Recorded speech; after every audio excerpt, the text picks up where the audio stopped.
నాన్ని ఆకర్షించే switch word together, divine, count.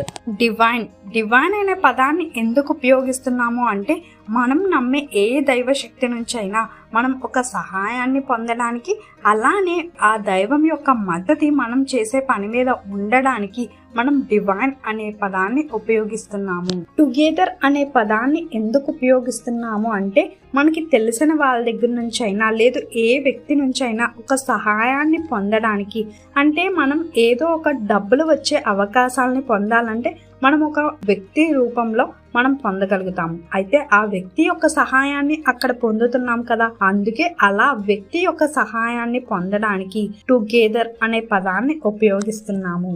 అలానే కౌంట్ అనే పదం ఏంటంటే మనం డబ్బులని ఆకర్షించడానికి, అలానే మన దగ్గర ఉన్న డబ్బులని ఇంకా పెంచుకోవడానికి మనం కౌంట్ అనే పదాన్ని ఉపయోగిస్తాము.